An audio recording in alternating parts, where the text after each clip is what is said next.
Telegram ગ્રુપમાં ચાલતી virtual application અને યુકેની એઝબીટ હેલેન નામની એપ્લિકેશન ડાઉનલોડ કરી ક્રિપ્ટોમાં રોકાણ કરાવી સ્મીમેર હોસ્પિટલના તબીબને 21 લાખનો ચૂનો ચોપડવાના કેસમાં સાયબર સેલે જયપુરથી એક કોલેજિયન યુવાનની ધરપકડ કરી છે।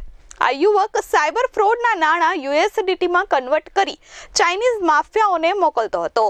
સુરતના પાલનપુર ગામ સ્તુતિ એસ્સીતામાં રહેતા ડોક્ટર દીપક મણીલાલ કાવા સ્મીમેર હોસ્પિટલમાં આસિસ્ટન્ટ પ્રોફેસર તરીકે નોકરી કરે છે।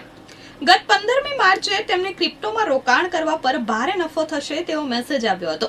અમસ્તું જ નાનું રોકાણ કરવાના ઈરાદે તેઓ ટેલિગ્રામ ગ્રુપ DSGDSના સભ્ય બન્યા હતા। આ ગ્રુપના ટોબી વોકર અને નેન્સી નામની મહિલાએ તેમને એઝબીટ Helen investment consulting UK limited અને હેલેન 669 એડવાન્સ ગ્રુપમાં ક્રિપ્ટોકરન્સી માટે રોકાણ કરાવ્યું હતું। રોકાણ કરવા માટે વર્ચ્યુઅલ અને એઝબીટ એપ્લિકેશન ડાઉનલોડ કરાવી રોકાણ કરાવ્યું હતું અને 21.45 લાખનું રોકાણ કરી દીધું હતું, જેમાંથી એક પણ રૂપિયો નફો કે મુદ્દલ નહીં મળતા આખો મામલો સાયબર ક્રાઇમ પોલીસ મથકમાં પહોંચ્યો હતો। 10મા મહિનામાં સુરત સાયબર ક્રાઇમ સેલ દ્વારા એક ઇન્વેસ્ટમેન્ટ ફ્રોડનો કેસ નોંધવામાં આવ્યો હતો, જેમાં જે ફરિયાદી છે એક ડોક્ટર છે અને એમની સાથે ક્રિપ્ટોકરન્સીમાં ઇન્વેસ્ટ કરીને વધારે રિટર્ન્સ મળશે એવી લોભ લાલચ આપીને એમની પાસેથી 21 લાખ રૂપિયા જેટલા પડાવવામાં આવ્યો હતો। અને આ ગુનાનું તપાસ કરતા અમે લોકોને ખબર પડી કે ખરેખર જે ફ્રોડ કરનારી જે ગેંગ છે એ ચાઇનીઝ છે અને જે આપણે જે ફાઇનાન્શિયલ મોડ્યુલ છે એ ખરેખર ઇન્ડિયાથી ચાલે છે। સાયબર સેલે ટેકનિકલ સર્વેલન્સના આધારે તપાસ કરી હતી। પોલીસે જયપુર પહોંચી વિકાસ સદારામ બિશ્નોઈની ધરપકડ કરી છે। પકડાયેલ આરોપી 3rd યરનો BA નો વિદ્યાર્થી છે। વિકાસ બાયનાન્સ વોલેટમાં ₹94 બજાર ભાવે P2P USDT ખરીદી કરી ટોપપે અને HKPay એપ મારફતે બજાર ભાવ કરતા ₹97ના ઊંચા ભાવે વેચાણ કરતો હતો। સાયબર ફ્રોડનું આ પેમેન્ટ અલગ અલગ બેંક એકાઉન્ટમાં મેળવતો હતો। વિકાસે બાયનાન્સ વોલેટમાંથી છેલ્લા 1 વર્ષમાં 53.8 લાખના USDT ખરીદ્યા હોવાનો પણ ખુલાસો કર્યો હતો। કમિશનની લાલચમાં તે આ ખેલ કરતો હતો।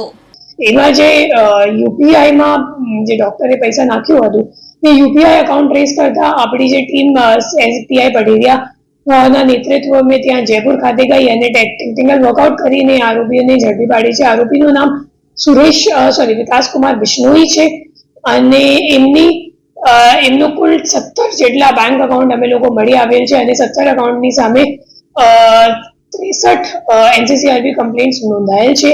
એના સિવાય જે કમ્પ્લેન્ટ્સનું જે રકમ છે એ 22 કરોડ 45 લાખ જેટલાનું છે આખા ઇન્ડિયામાં।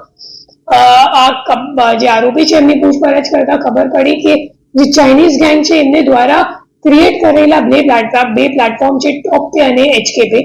જે આરોપી છે એમનું કામ હતું કે સાયબર ફ્રોડનો જે પૈસા એમના અકાઉન્ટમાં આવે એ પૈસા વાપરીને USDT એક્સચેન્જ મારફતે ખરીદવાનું અને માર્કેટ ભાવથી વધારાના 2 કે 3 રૂપિયા વધારાના ભાવમાં HKPay કે ટોપપેમાં વેચી દેવાનું।